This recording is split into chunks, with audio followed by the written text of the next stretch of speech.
Welcome to the Mixed Race Belonging podcast, where we explore the intersection of mixed identity and belonging through the lens of somatics and personal and collective liberation to help you heal your belonging wounds and reconnect with your innate wholeness through relationships, new experiences, and activism. I'm your host, Raina Legrand, an embodiment coach for mixed race people with a background as a trauma therapist, yoga teacher, and health educator. The tools and insights I share with you here are the approach that has not only helped me heal my belonging wound, but also helped me help my mixed race clients do the same. We all need something good to belong to right now. Relationships and spaces where we feel safe, held, seen, heard, and dignified. Thanks for being here, and let's get started with today's show. Hello, hello, hey, hello, hello. Welcome back to the Mixed Race Belonging podcast. Raina here, as always. And today I am going to be sharing with you an interview I did with a friend, an elder, a mentor, an inspiration of mine. And before we get into that episode, I just wanted to take a quick moment to remind you that right now, inside the Mixed Race Belonging Collective, we are moving through the Belonging Building Blocks curriculum. This curriculum is my most favorite thing to teach. It's my most potent medicine. It is tried and tested by many a mixed folk.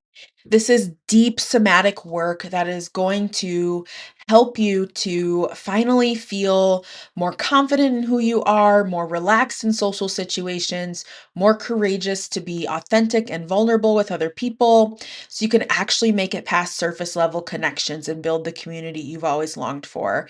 And so you can feel whole and resilient, even in the places and the spaces where you don't fit in or belonging feels out of reach. We already had the first workshop a couple weeks back called the Belonging Blueprint, which you can watch as soon as you sign up for the collective. And then we are having the next workshop on August 9th, which is about this somatic concept called yield.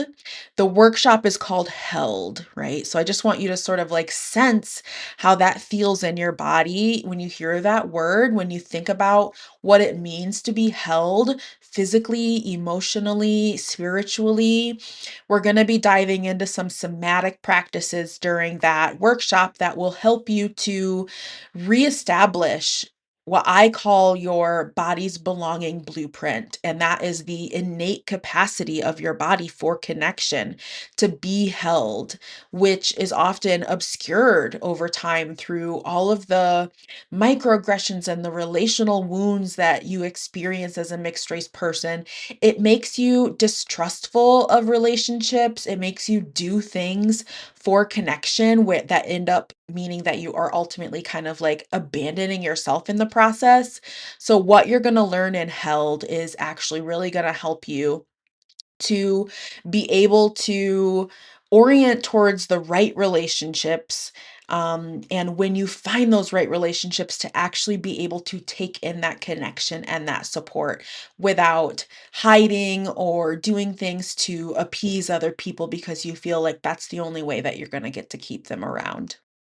If you want to hear more about this, I recommend that you go back to last week's episode and listen to that episode.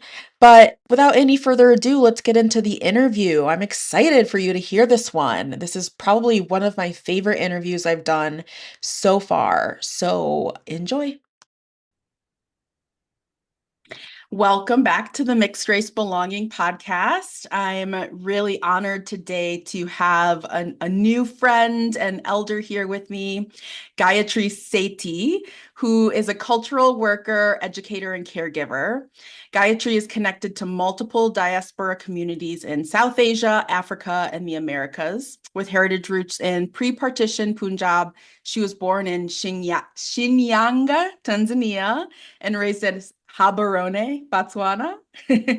She identifies as polycultural, multilingual, and interfaith. Her lifelong learning work focuses on unlearning allegiance to systems of oppression rooted in imperialism while relearning about liberation movements, anti-imperialism, abolition, and revolutions. She resides in sacred Muskogee lands and seeks to seed solidarity with movements for land back globally, from Punjab to Palestine. Welcome, Gayatri. I'm Hello. delighted to be in conversation with you. Thank you for inviting me. I've been tuning into previous episodes. It's just an Oh, honor to be here. Thank you. great. I mean, it's like I said, I'm honored to have you here and feels like such a serendipitous meeting that and like, you know, just like acquaintance that has happened between us. Mm. I met Gayatri this winter, right? It was This is like February or something. There was a book talk happening at my local library and it featured a book that another mentor of mine, and another podcast guest, Teresa Stovall, had shared with me. That she'd sent me the book on Instagram, Diaspora-ish. And I saw, wow, they're coming to little old Ypsilanti. What the heck? I was like, I gotta go. So I invited two friends, both of whom dropped out at the last minute. And it was a really cold day, if I remember too, like really cold. And I was like, you know what? I'm gonna go. I'm gonna push myself. I'm gonna go. And I walked into just like the most beautiful, like family hang, basically. Like I just felt like I was hanging out with your friends and family. Um, and the rest is history. We've been kind of connected since then. Yeah. All I because felt of, an immediate kinship with you. yeah. It's something quite palpable when Hmm. you meet someone for the first time, but it feels like you didn't meet them for the first time, and that's how I feel kinship towards you. It was Yeah. instantaneous. Yeah, absolutely. It really was. It just feels good to have those connections. Like, what lifetime did we meet in before this? Exactly. Exactly. Yeah. Yeah. Yeah. Thank you for showing up, Hmm. showing up. We just find ourselves in life just, like drawn to things. And if we could just act on those feelings of like, yeah, I think I should go to this thing, even if my Hmm. friends aren't coming, and just acting on that pull, that urge. Uh, Hmm. I'm so glad. I'm so glad you made it that night. And thank you Hmm. for inviting me to this conversation. Yes, thanks for being here. So I mentioned that you have this wonderful new book, Diaspora-ish. And will you remind me, I don't have it right in front of me right now. What is the subtitle? The subtitle is Notes on Identities, Unbelonging, and Solidarities. Mm-hmm. So that's the subtitle. It's notes, right? So Yeah. so it kind of reads like a lot of notes, like Yeah. having a workbook Mm-hmm. in which you have, quotes from, thinkers and theorists, and you have, my own observations written down in notes, and it just kind of has a very notebook vibe. And so we decided to call it Notes on. Mm-hmm. And the three, topics that are explored are identity and belonging and solidarity. But I put them Mm-hmm. in plurals for good reasons. I Mm-hmm. was like, Mm-hmm. let's put it in plurals because we want to talk about everything being in multiplicity. Yeah, I mean, I think that's one of the major things that resonates with me about the book and about you and your perspective on the world is your word choices are so intentional and um like such a, I think for a lot of readers, probably a perspective shift in a culture where, in a society where we are often conditioned to see things in a certain way and we just like adopt these mentalities without much critical thought about them. Um, I really appreciate the way your book turns things upside down, but also it's like, oh no, but she's right. Well, that's because you're a receptive reader. Yeah.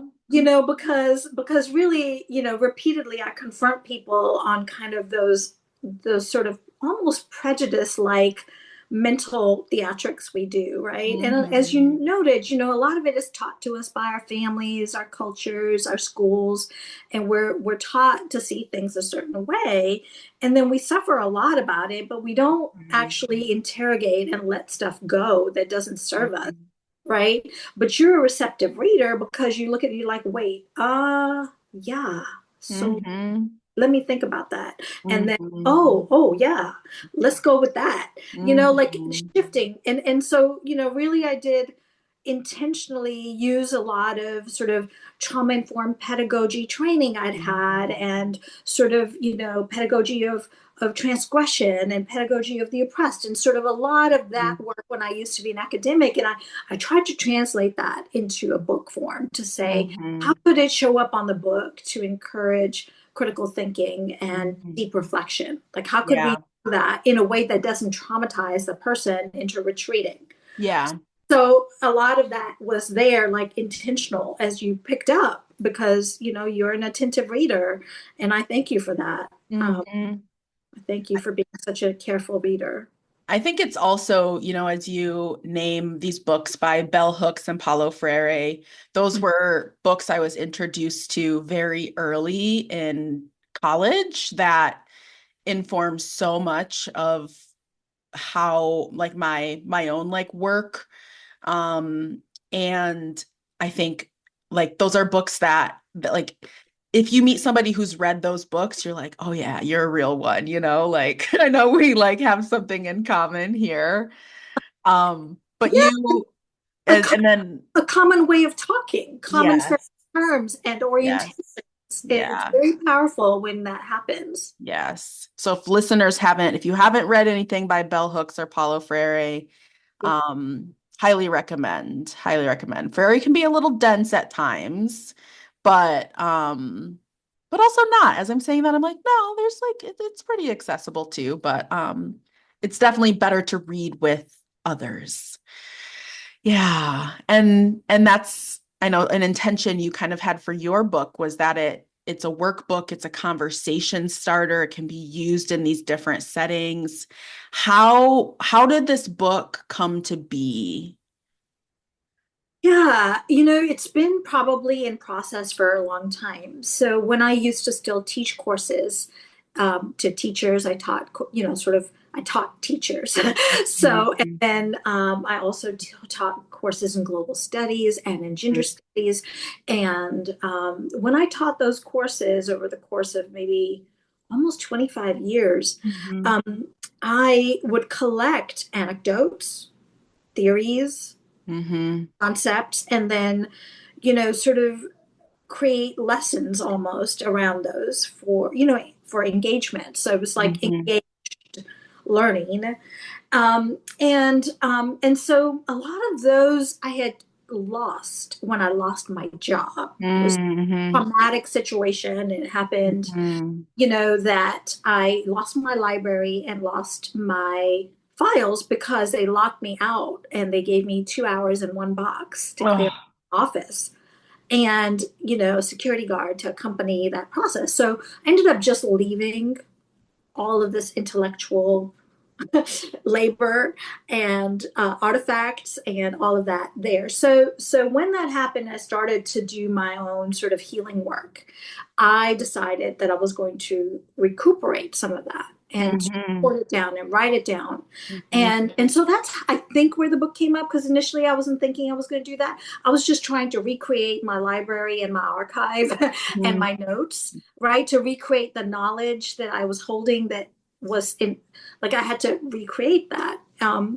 And it was healing to do that. And then I was like, okay, well, we could turn this into a book. Somebody else might find it helpful. So the first book was called Unbelonging, and it was very Mhm. much a focus on, it's very, as you said, intentional, right? So many of us, even if we're not academics anymore, we finding language that can speak to our experience can be Yeah. a form of healing, Yeah. right? Yeah. Know that because constantly people will describe a lived experience, and then you give them a concept and they're like, oh, that's it, like that. Mhm. And you're Mhm. like, Mhm. oh, so the one that's it was Unbelonging at the time when that first book, was like, okay, let me stretch this concept that I find really important, because on my door, I used to have this, you might have seen it, because it was, when this current thing was president. Um, we had similar kinds of, fascist sort of attacks on immigrants. And so on my door used to be a poster that said, "You belong here," or something like, and the only person who had that poster on their office door was the one that was violently removed from their students. It was like a very deliberate act of removing a source of support from a very particular subgroup of students. Not like it was intentional, it was violent. And so belonging was that word that I was like, yes, so do we belong here? Like, what does that word even signify? So I started to sort of do some work around that. And then over time, it evolved into what it is, the book that you have in front of you, because I wanted to stretch from belonging to something else. Yeah. Because the last few years have really sort of made me question even already what I had said. So I extended that work into more sort of elaboration on identity and solidarity.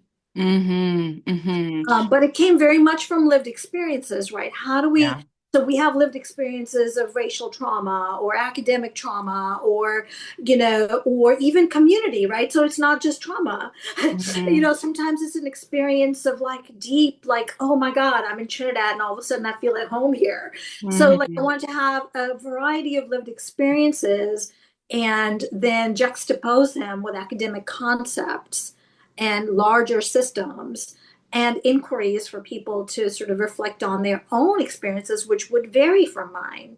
So that's how the book came about, was kind of an effort to create a resource, while it was also originally a personal effort to recuperate some of my own artifacts and memories. Yeah.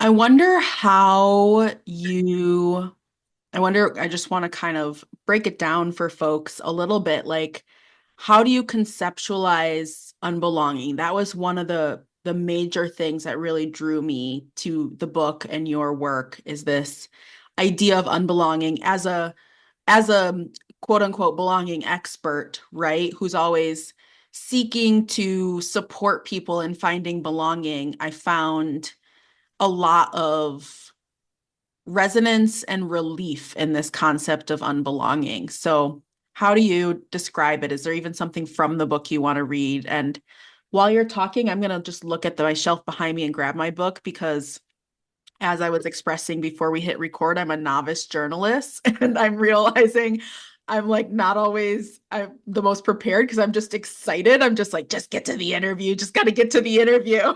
So I'm just going to grab my copy of the book. You do that. And as you do that, I'm going to read an excerpt from page 208 in the book, it's kind of 208 and 209. I say question identity and belonging. So James Baldwin explained that any real change implies the breakup of the world as one has always known it, the loss of all that gave one an identity, the end of safety. And I put that quote, so as I was saying earlier, so this is an example of, I take a really key concept. I'm like, okay, so who talks about belonging and in a way that I'm trying to get at? Okay, Baldwin. Let me start with Baldwin. Let me situate that. And then the reader can be like, you know what? Let me go read, like, there's a footnote. Let me actually go read what he said. So that's my hope. My hope is that they go like, oh, this is just a quote, but like, what was the context of what that was said? And then my reflections: identities matter, but not always in the ways we are taught they do. Belonging is a core human need, but so much harm transpires under the guise of belonging. We are taught to lean into identity or find safety. So I'm using Baldwin's word of safety in belonging. That's what it is that most of us, that core human need of belonging is coming from a seeking of safety. Yeah. seeking safety and belonging, Yeah. right? Instead of reaching for something else entirely. So that was the question. So the unbelonging is really kind of like, okay, once we belong, and then what? Yeah. Like, Yeah. like that example of the college, Yeah. or my neighboring town. I live on the very edge of a neighboring town, and it's very white, Yeah. very wealthy, and very policed. Uh-huh. There's some of my pieces in there about my children and how they were like traumatized by watching the police harass a Yeah. person who looked just like us are really in that town. Well, I was at the farmer's market, like I go every Friday, a Sunday, and I see this big old banner over there, like "We belong here," and I'm thinking, oh, see, there you go. There's my Yeah. artifact to prove unbelonging. No, I don't Mm-hmm. belong here. No, I come here every Sunday. Mm-hmm. Got my money over here because the sister farmers are here. That's why I'm coming, Mm-hmm. and my Syrian family that sell us the Syrian wraps. They're here, so I'm going to come and see them here temporarily. But no, I don't belong here. I'm going to live on the Mm-hmm. outskirts. You know, Mm-hmm. so it's kind of like this thing of like the more we talk about belonging, the less we talk about what are we Yeah. actually bypassing. And so you Yeah. and your sort of healing work that you do, belonging talk often feels like a bypassing to me, Yeah. not a Mm-hmm. spiritual bypassing, but kind of a bypassing. Like the more I declare that I belong here and fit here, and let me take space and let me use my voice, the less you're Yes. addressing what's really going on that you're really looking for. Yeah. And so that's kind of it. And so I kind of then go on to say, well, why do identities matter if we accept unbelonging? Mm-hmm. How do identities matter if we accept unbelonging? Mm-hmm. What matters more than identity or belonging?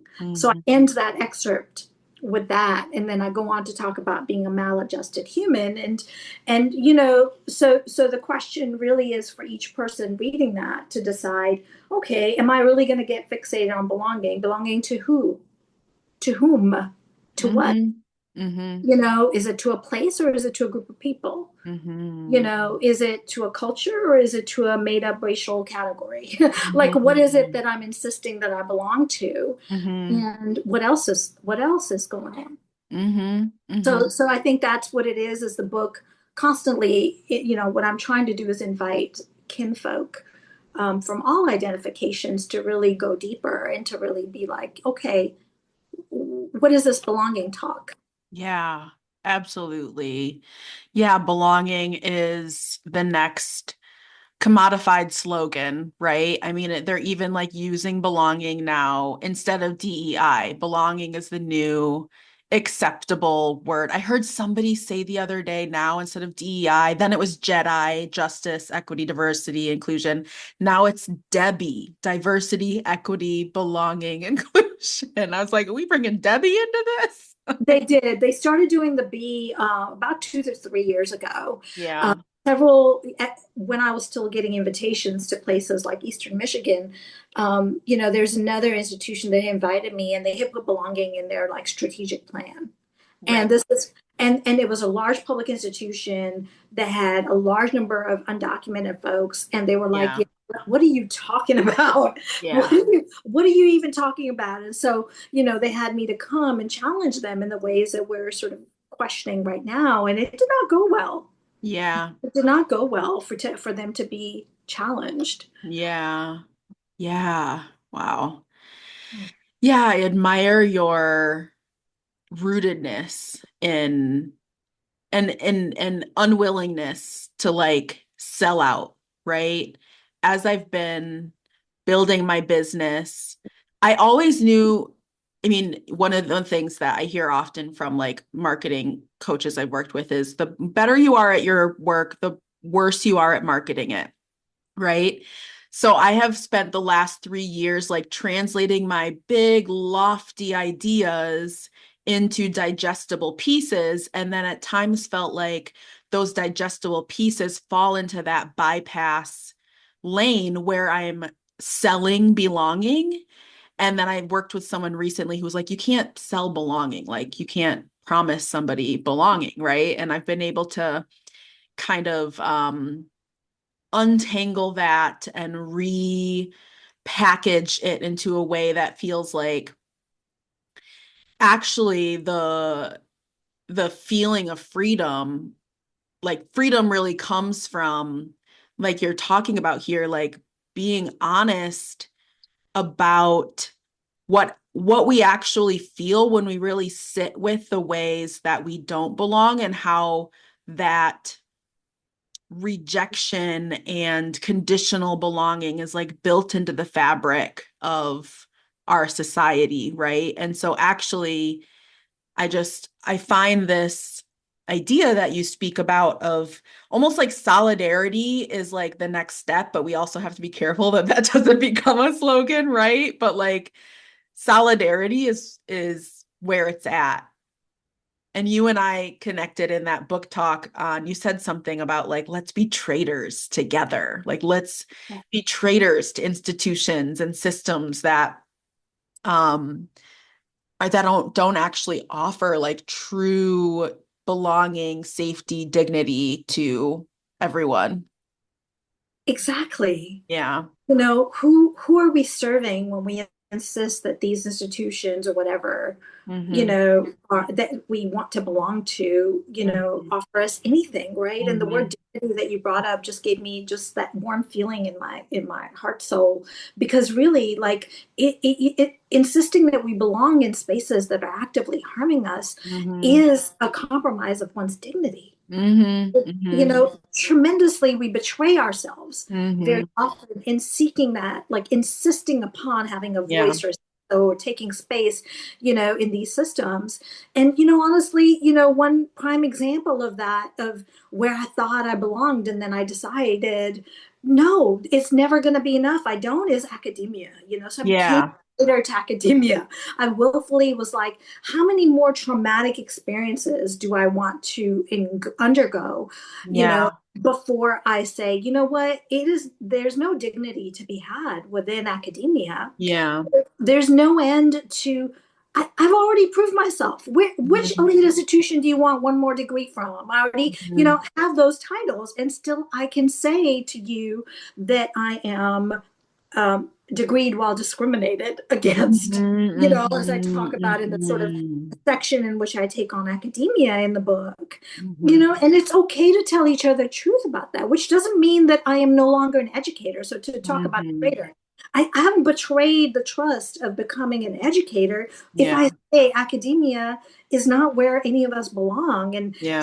seeking validation in academic spaces is antithetical to what we may really be seeking, which is to become educators, right? Yeah. If we Yeah. need to enter academia because we want to change the world or whatever sort of, you know, naive instincts bring us there, then I want to tell you what you're actually going to learn in those academic spaces is how to conform, how to Mm-hmm. rub your edges off, how to give up your dignity, how to become really obedient. Mm-hmm. You Mm-hmm. know, the more I could wish and choose to belong to academia. I could. I mean, but if I do that, I betray myself. Yeah.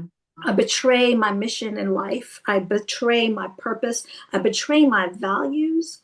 And so then at any point, we have choice to make, right? You and I could choose we are traitors to these systems of oppression. Well, then the choice there to be made is it'll come to you multiple times a day, the opportunity to sell Yeah. yourself, or to say, what do I choose instead of belonging? Right. So Mm-hmm. belonging is, you know,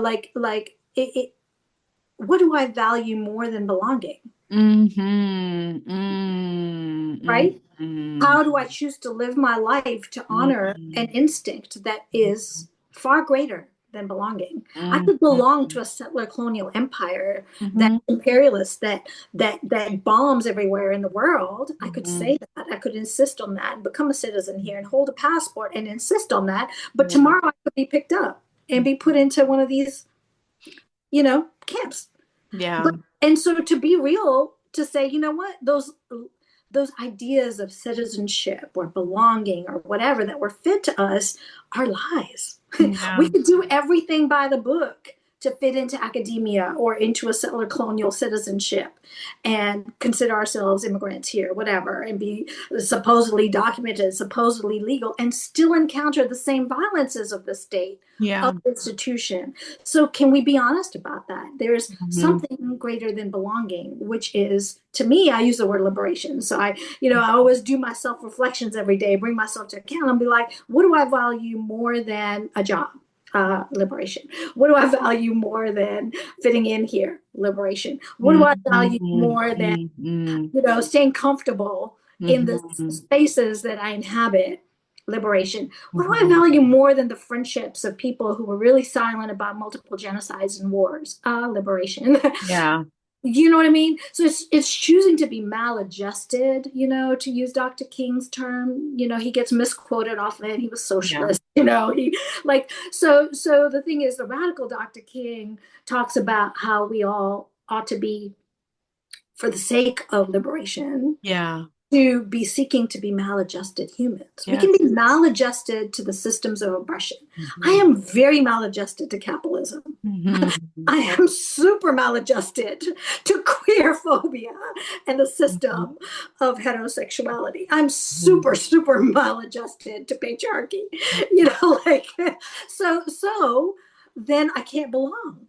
Yeah. I just can't. I can't Yeah. belong to marriage. I can't belong to queerphobic, transphobic spaces that are the norm everywhere, or the friendships that hold those as sort of the implicit assumptions. I can't.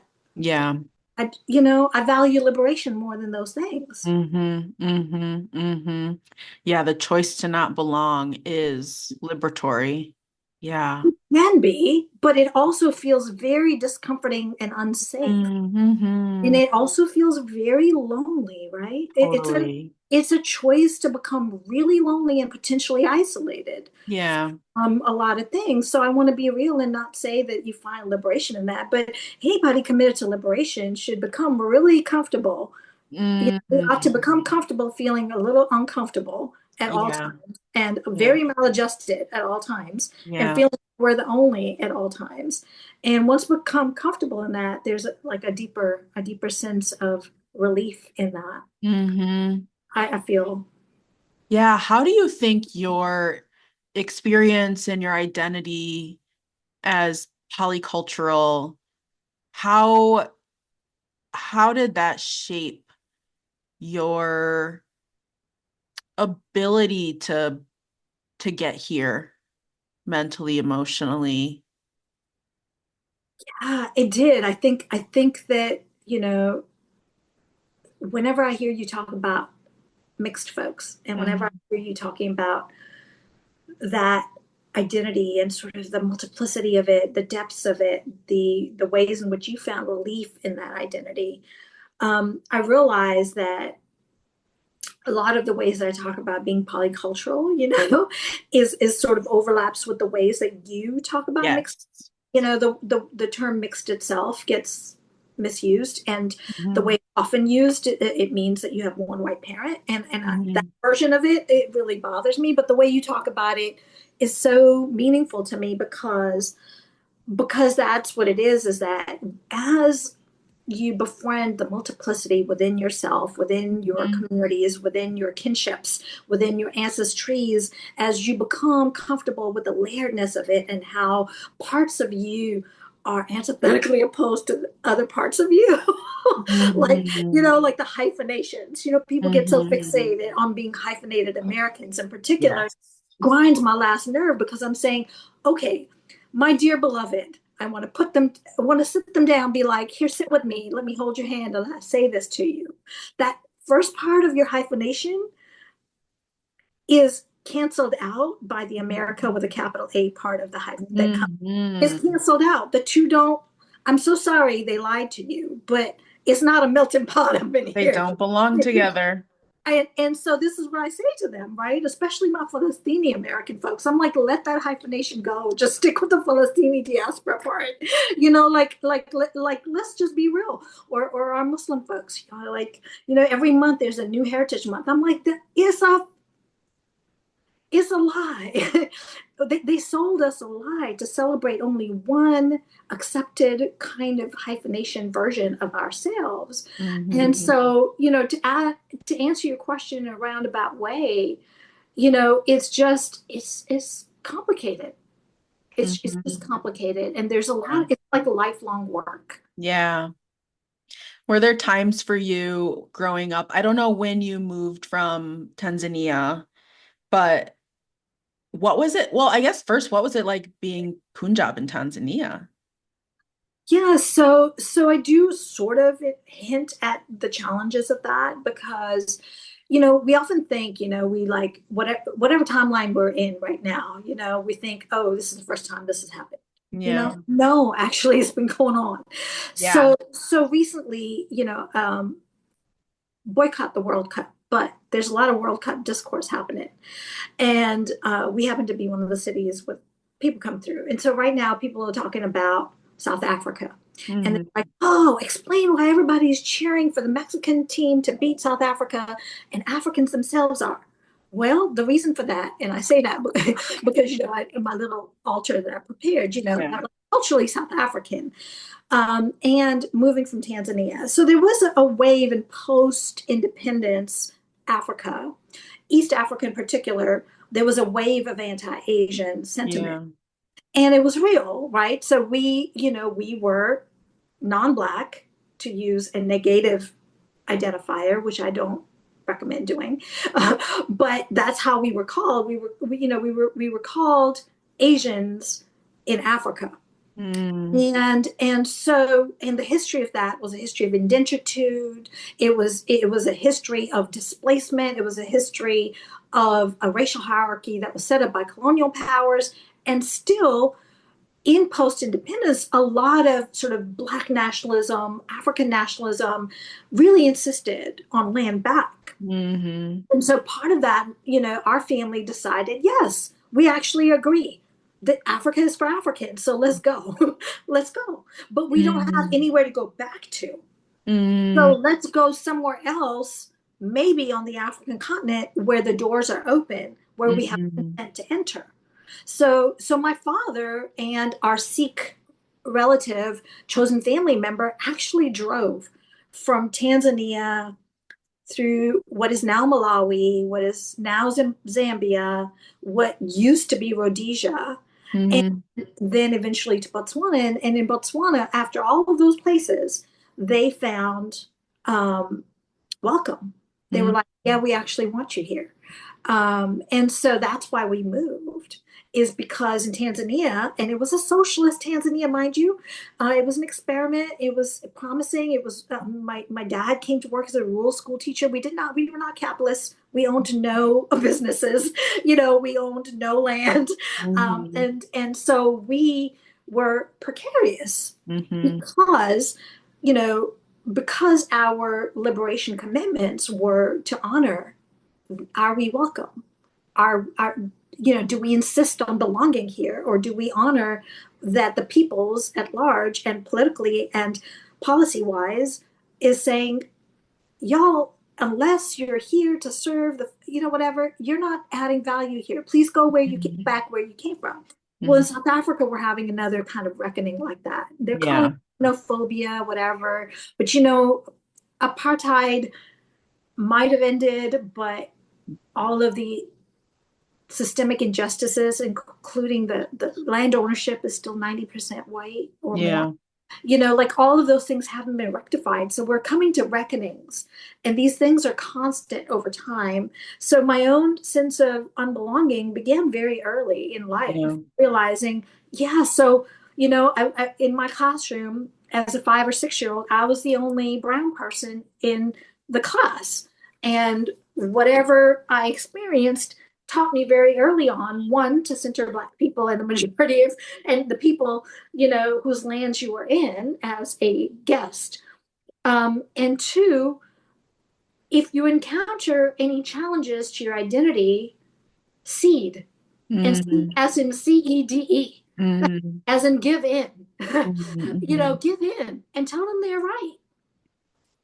I mean, so many of us can't do that. We just center ourselves because People are going on and on about Asian anti-blackness right now. I'm like, yeah, so give in. Say they're right.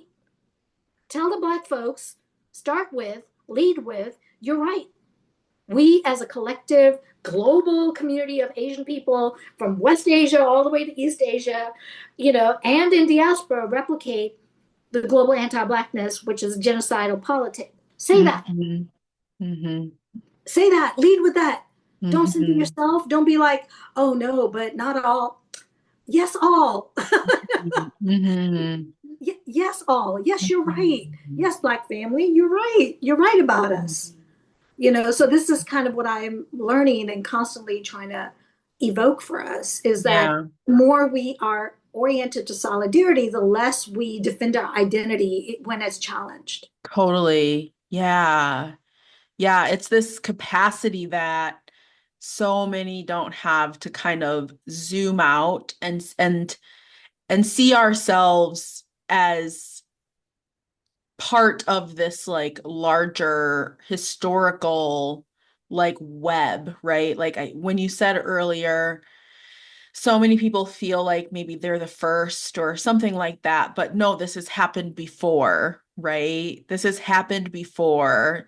There has always been oppression and unbelonging and power and it's recycled and used in different ways over time, but Ah, yeah. and maybe it's because I'm a little bit older, and in my lifetime, places that used to be called Rhodesia are now called Zimbabwe. And, Mhm. state boundaries have existed and states that didn't exist now exist, Mhm. maybe the so-called Berlin Wall came down in my life. Mhm. Like I have, apartheid was still a thing. And, many of the apartheid exiles and freedom fighters were my neighbors and teachers. So maybe I'm old, but also, these things are a lot of these things that we're struggling with and against, um, we do have answers. We just have to seek Mhm. them. We do. It's not the first go around of allegations of anti-blackness. It's just, Mhm. everything. It just as much as as you said, the oppressions and these unbelongings have existed. So has solidarity. Mhm. So have indigenous and black people worked together to defeat the white supremacists across all time. So have people of all races fought together in the streets to Mhm. topple the apartheid government. We did that.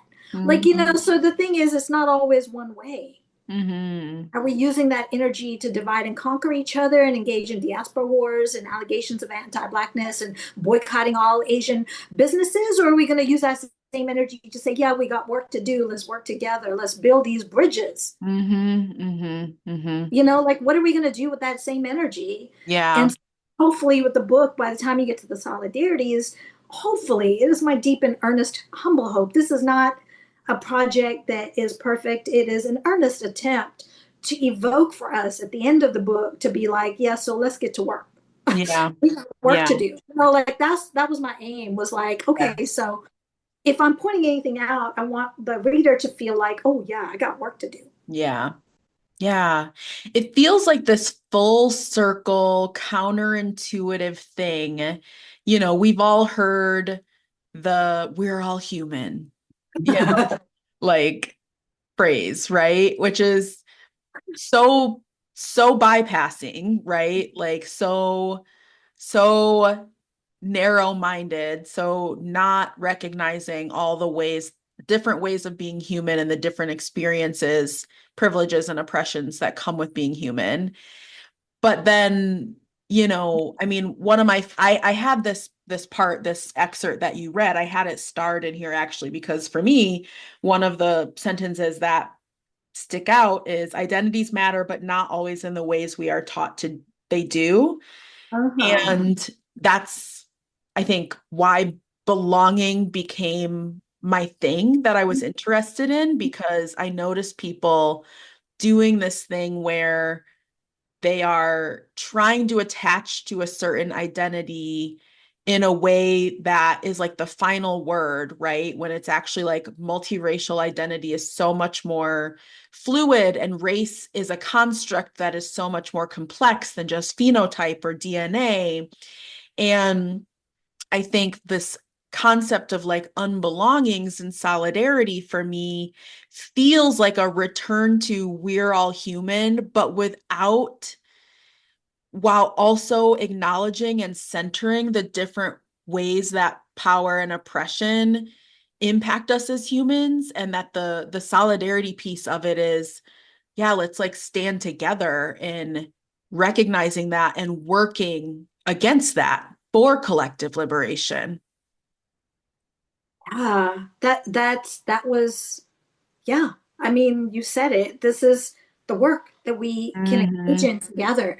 The more we insist on that singular sort of acceptable form of identity and belonging, Mm-hmm. the less likely we are to say, let's leave the safety of that, Yeah. leave the imagined safety of that, because Yeah. Yeah. imagined safety until it's Ooh, challenged. gotta write that down. Imagine safety. Right.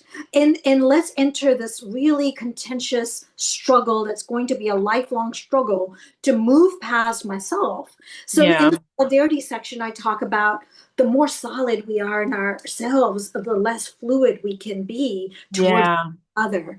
And so Mhm. really, especially the folks that you work so tenderly with in caregiving to, if you're multiracial, if you're polycultural, if you're Mhm. mixed, and you realize that that's always going to be a flow. It's not Yeah. going to be fixed. Like Mhm. that, you're inherently a person that's going to be in flow. It's going to be lifelong flow. Sometimes certain aspects of your identity are going to rise to the top, and sometimes they're going to be in direct opposition to your values. Mhm. Mhm. Right. And then you'll have to really reckon with yourself and be like, what is it that we can do together, struggle for collective liberation? What does that require of me? It means actually decentering myself and my identity, right? So that work of decentering without bypassing, Yeah. like to be a human, I can never claim to be a human unless all humans are guaranteed equal dignity. Yeah. That's not the world we live in. So Mhm. don't bypass to we are all human unless you're telling me that we are actually at all humans have dignity, Mhm. right? And that there's no human supremacy over our plant relatives and our ocean, Yeah. right? Totally. Like there's so many ways that we have to extend that. Yeah. Once we get to we are human, okay, Yeah. then what? Yeah. Yeah. It's that I'm actually not safe. I'm not free until everybody is free, until everybody is actually safe. It's all a fallacy otherwise. It is a fallacy. And I think you do this work. So when we confront each other with, you know what, I'm sorry, cousin, they lied to you. Mhm. I'm sorry, cousin, that safety is not real. Mhm. Like, Mhm. yeah, you may have made compromises so you could fit into that space, but now you've outgrown it. Mhm. Can we just get out? Mhm. Like, but very few of us are willing to actually confront things and Mhm. see the truth of them, let alone act on that. Mhm. And so I think that's a lot of collective work to do. It's not individual work to do.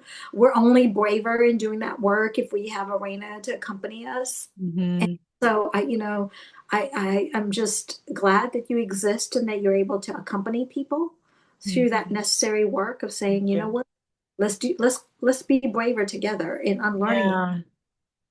Yeah. I'm wondering, you talked about your kids seeing Mm, police and seeing police violence. mm. And I don't know how old your kids are. From how you've talked about them, they're teenage-ish now. They're grown. Oh, they're grown. They're grown. Oh, They're both oh, people. so Yeah, sweet. yeah. Now they are, and our first child is actually probably your age, and Mhm. his baby is 6. So I'm a grandma to a 6. Oh, how Uh-huh. do you talk to to kids, whether you're a grandchild or your kids growing up? Like, how do you talk to them about this? Yeah, I mean, and I think some of it is sort of woven into these pages, you know. Yeah. I definitely had a few things very intentionally in there for the imagined sort of parent or caregiver to young people. Mm-hmm. You know, and the thing about it is that a lot of um it is adjusting the conversations to the stage of development that they're at. Yeah. Let's say when our daughter was 4 and she was the only dark-skinned child in her pre-kindergarten class, and a and a another child threw dirt on her and called her a slur. Okay. and Mm-hmm. then the teachers did what they do, which is to defend whiteness, and just kind of do the shrug, you know, oh, it's too bad that happened, kind of thing. And then it happens again, right? So then what do you do when you're like bringing your child home and, you know, their hair texture is the way that, imagine all that sand that was dropped into Mm-hmm. their hair, and you're cleaning out their hair and you're talking to them, and then you talk to them about how beautiful they are, how lovely they are, how to be proud of who they are. You talk to them about difference. You talk to them about their innate dignity, you know, all those things, and you kind of reaffirm them and you fill them up with a sense of positive sense of self when they're 4 and they encounter that. So then when they're 8 and they're bullied and bullied and bullied and bullied, you know, and constantly sent to the office and over disciplined for being who they are, because their energy is perceived in ways that the other rest of the class's energy isn't perceived. And they're actually a gifted child that the teacher is not willing to be humble enough to acknowledge that they're a gifted child. What conversations do you have with them so that they don't crash?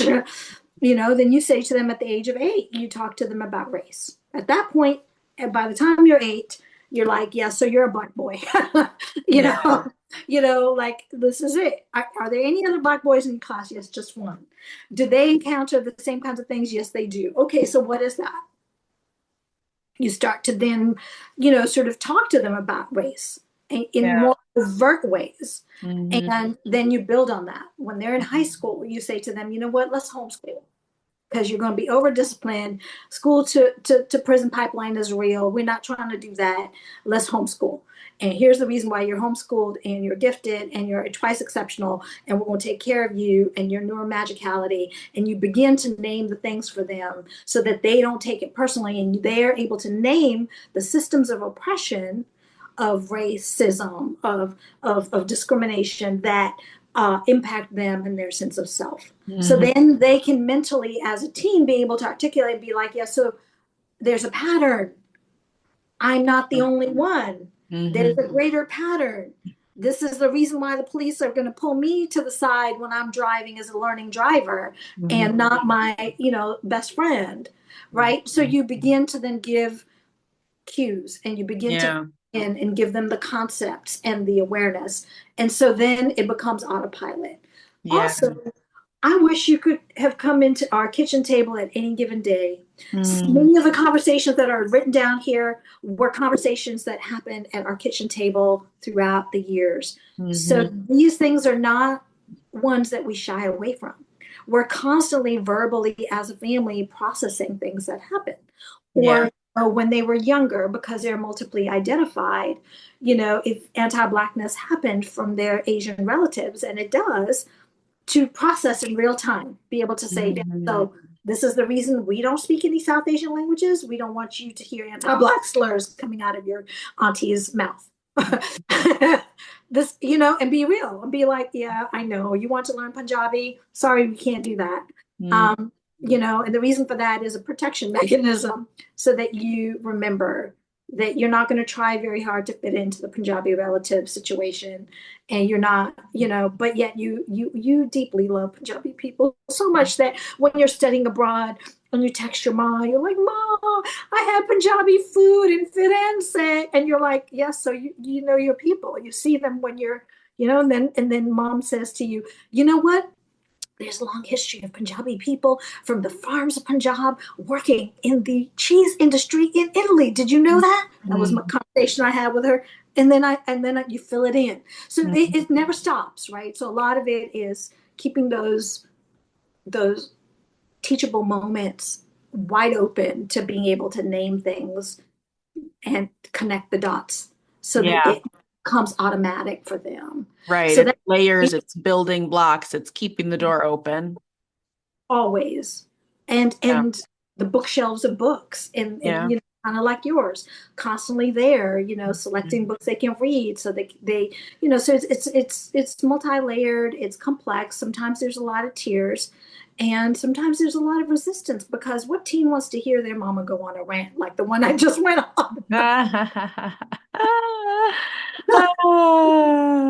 Like at some point you're like, yeah, so maybe it's TMI from mama. Maybe mama will be quiet now, let dad.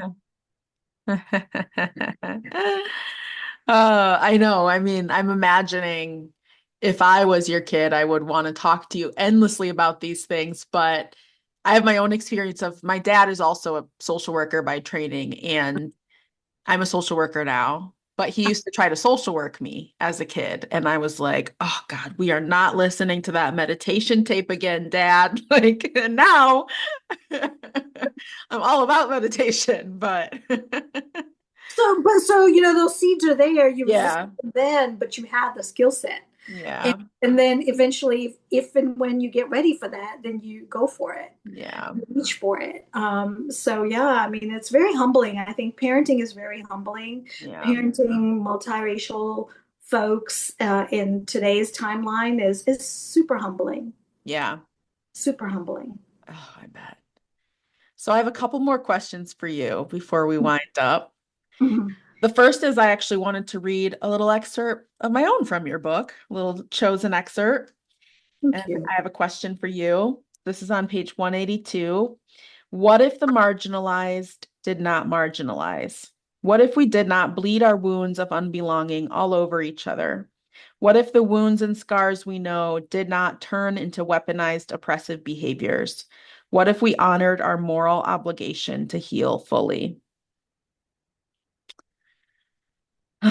Which I love. I'm wondering, what are some of your healing practices? You named that this writing and sort of like um reconsolidating some of your previous writing and teaching and learning into this book has been healing. What else? How else do you heal?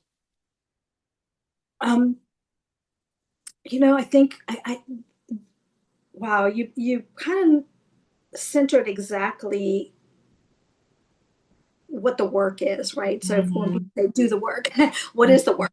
You know, like we often say it and then we gesture wildly into Mhm. the air, like generally. But really, that's the work, right? For us, right? People of the global majority of multiplicities within us, what is our current work to do together? So to me, healing is never an individual thing, you know, and I'm Mhm. sort of Mhm. implicit about that in the book. Liberation is not an individual thing. We're not getting healed just by therapy with Mhm. one-on-one with Raina alone. We're getting healed when we have relational practices with Mhm. collectives, right? So Mhm. if we're doing this work together. So a lot of the healing practices are actually, they look like direct action. They look like Yes. you know, Yeah. they look like mutual aid, if Mhm. I'm to be real. And I don't mean that in sort of the liberalized version of it. I mean it in the sense of it's a, you know, global kind of everybody get to work together to keep each other alive. And Yeah. that keep you mentally healthy, keep you physically fed and housed. And you know, so a lot of my healing practices look like mutual aid, honestly. Yeah. And it is in action that one can potentially heal and move forward. Mhm. So it's not a sitting back in my corner journaling, which I do, by the way, right Mhm. behind here is my little journal. So yeah, so I will do my own journaling on a regular basis.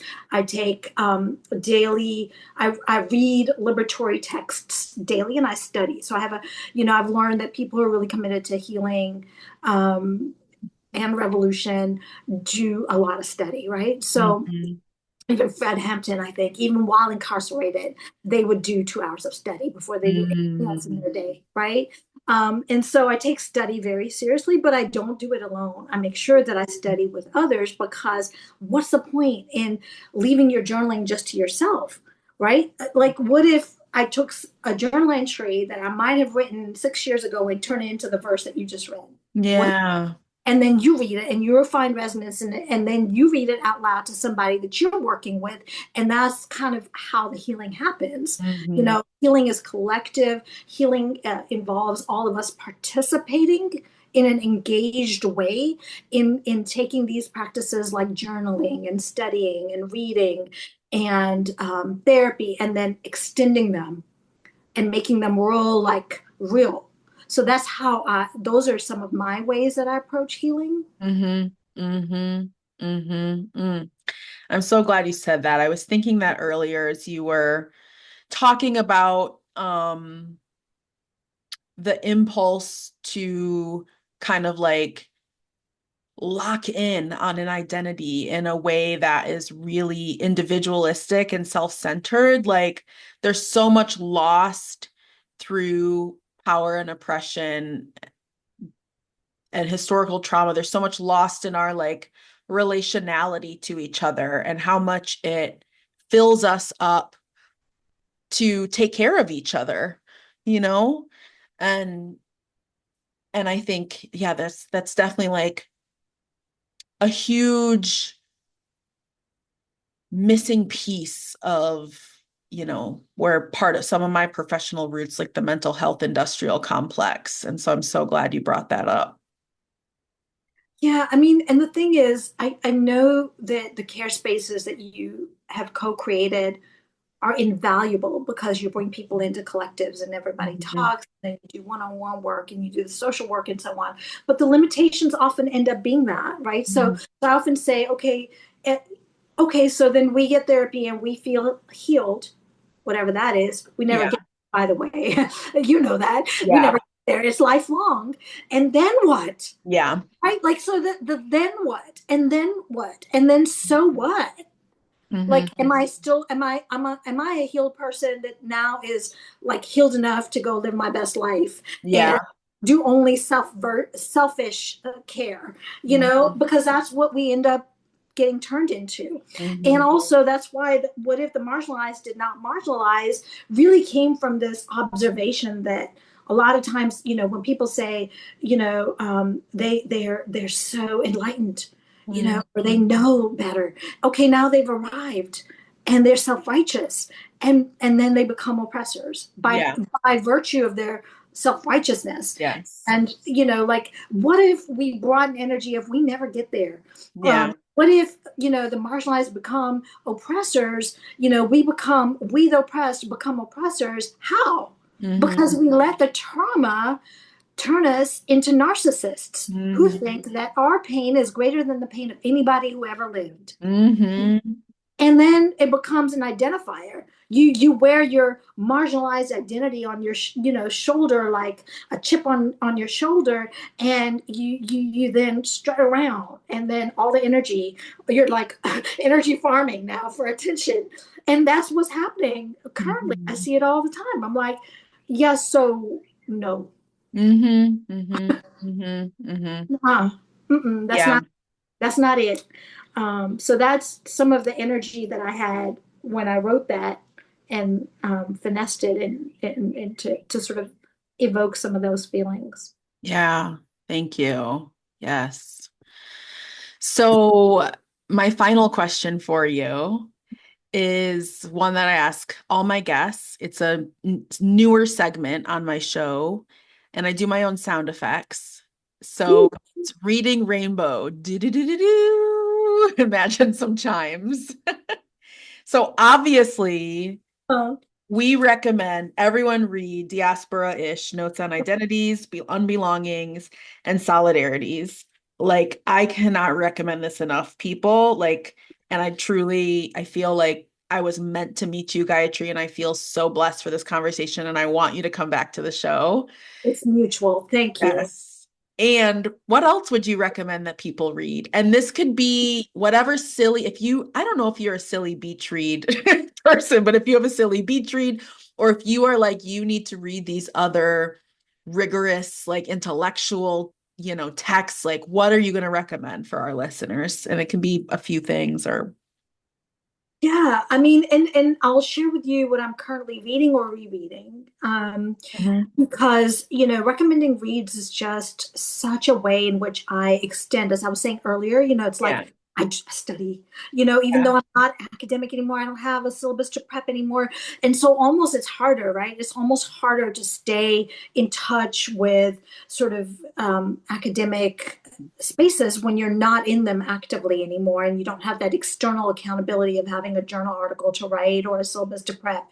So I take study very seriously, and it's been a life-saving practice for me. And so I really do recommend people take their own reading practices very seriously, reading for liberation. And so I do a lot of reading recommendations in sort of saying, okay, here's a book I'm reading and here's why I think you should read it, kind of like you did for my book. And I thank you for that. I truly thank you.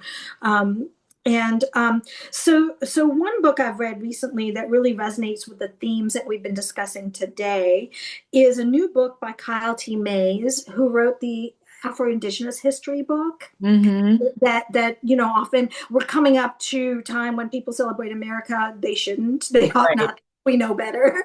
We know better, but then we still do it. And so when we are kin, I'm holding it up. It's a brand new book that just released.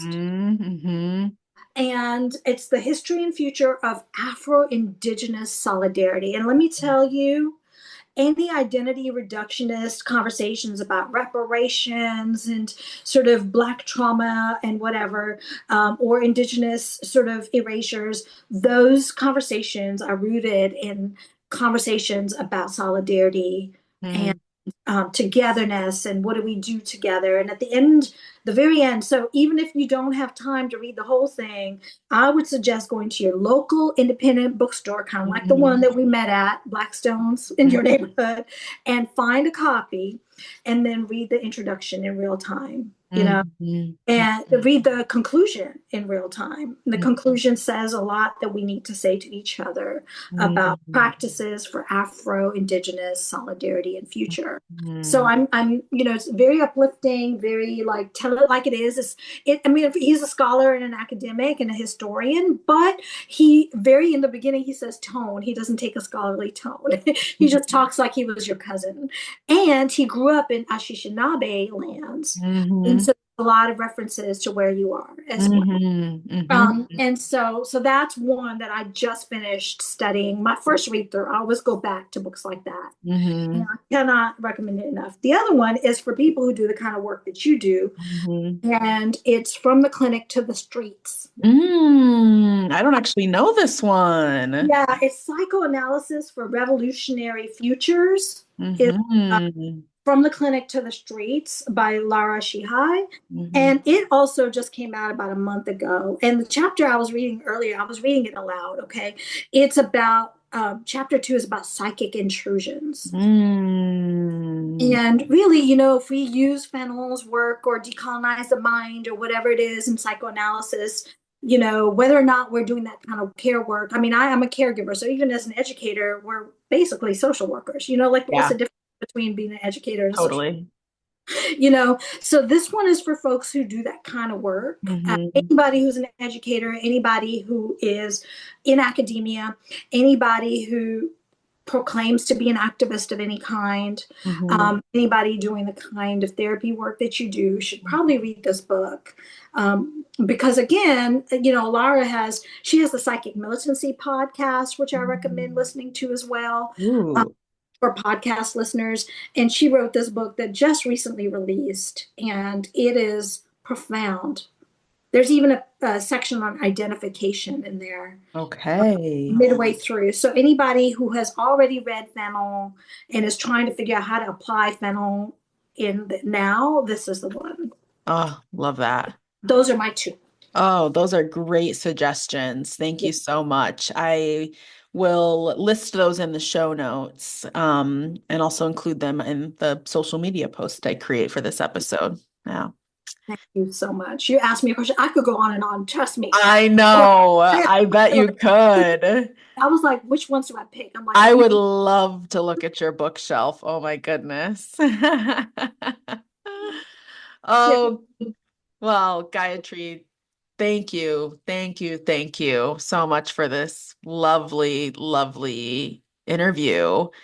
Is there anything you want to leave with the audience? Like, where can they find you? What else do you want them to know about you? Just kind of some last thoughts. Um, just left with a feeling of gratitude for this Mhm. space. And I just want to offer a virtual hug to you. I Mhm. want to offer a virtual hug to everyone who tunes into this podcast at any time in the future when they listen in. I hope they felt moved. I hope Mhm. they felt moved to action. Mhm. And, the closing thought is really that our work to do is relational. Yeah. Whatever the revolution is that we wish for, we have work to do in it. Yeah. And it is relational work. Mhm. So we better get busy. Yes, we better. Okay. Well, thank you so much again. Take care.